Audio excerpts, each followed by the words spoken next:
Scott Bush, our current president's grandfather, and of course our former president's father. Keep that in mind when considering the moral and political dispositions of the Bush family. Vietnam. The United States' official declaration of war on North Vietnam in 1964 came after an alleged incident involving 2 U.S. destroyers being attacked by North Vietnamese PT boats in the Gulf of Tonkin. This was known as the Gulf of Tonkin incident.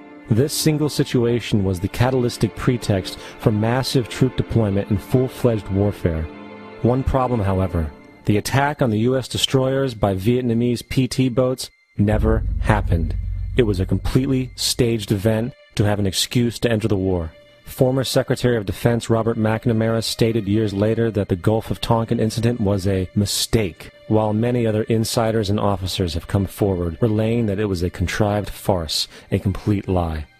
Once in the war, it was business as usual. In October 1966, President Lyndon Johnson lifted trading restrictions on the Soviet bloc, knowing full well that the Soviets were providing upwards of 80% of North Vietnam's war supplies.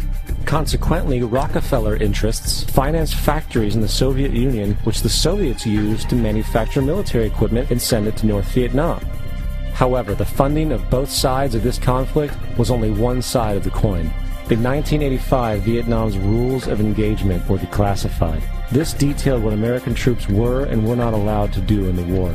It included absurdities like North Vietnamese anti-aircraft missile systems could not be bombed until they were known to be fully operational. No enemy could be pursued once they crossed the border of Laos or Cambodia. And most revealing of all, the most critical strategic targets were not allowed to be attacked unless initiated by high military officials. Apart from these imposed ludicrous limitations, North Vietnam was informed of these restrictions and therefore could base entire strategies around the limitations of the American forces.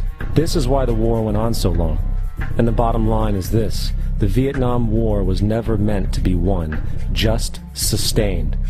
This war for profit resulted in 58,000 American deaths and 3 million dead Vietnamese. So, where are we now?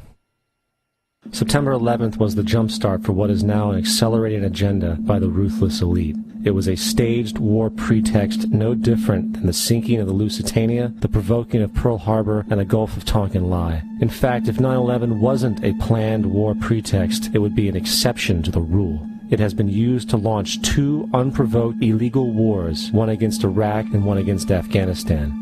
However, 9/11 was a pretext for another war as well, the war against you. The Patriot Act, Homeland Security, the Military Tribunals Act, and other legislations are all completely and entirely designed to destroy your civil liberties and limit your ability to fight back against what is coming. Currently in the United States, unannounced to most brainwashed Americans, your home can be searched without a warrant, without you being home. You can in turn be arrested with no charges revealed to you, detained indefinitely with no access to a lawyer, and legally tortured, all under the suspicion that you might be a terrorist.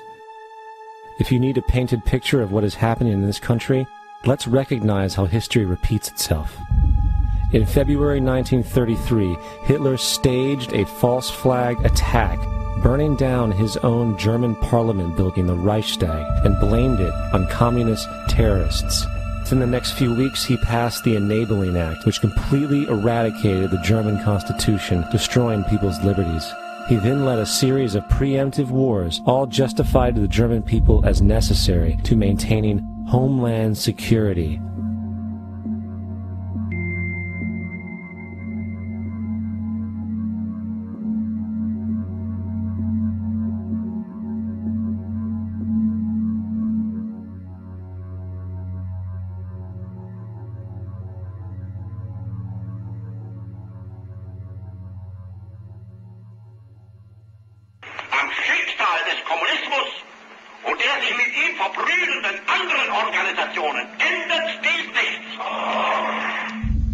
Our enemy is a radical network of terrorists and every government that supports them.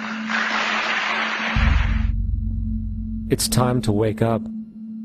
The people in power go out of their way to make sure that you are perpetually misled and manipulated. The majority's perception of reality, especially in the political arena, is not their own. It is shrewdly imposed upon them without them even knowing it. For example, the public at large actually believes the invasion of Iraq is going badly, as sectarian violence doesn't seem to stop. What the public fails to see is that the destabilization of Iraq is exactly what the people behind the government want. This war is to be sustained so the region can be divided up, domination of the oil maintained, continual profits reaped for the defense contractors, and most importantly, permanent military bases established to be used as a launching pad against other oil-bearing, non-conforming countries such as Iran and Syria. For further implication that the civil war and destabilization is purely intentional, in 2005, 2 elite British SAS officers were arrested by Iraqi police after being caught driving around in their car shooting at civilians while dressed up as Arabs. After being arrested and taken to a jail in Basra, the British Army immediately requested the release of these men. When the Basra government refused, British tanks came in and physically broke out the men from the Basra prison. If you wish to destroy an area, how do you do it? Well, there are 2 ways. You can go in there and bomb it and so forth, but that is not very efficient. What you do is you try to get the people in that area to kill each other and to destroy their own territory, their own farms, and that's what's been done in that area. The way in which you destroy an opponent is get him to destroy himself by dividing his ranks against one another. Then you feed both sides. You have agents feeding both sides, inflaming both sides, and they kill each other off. And it's time that some of us woke up to this reality, to understand that people who try to maintain empires and create empires do it by manipulating the people they're trying to conquer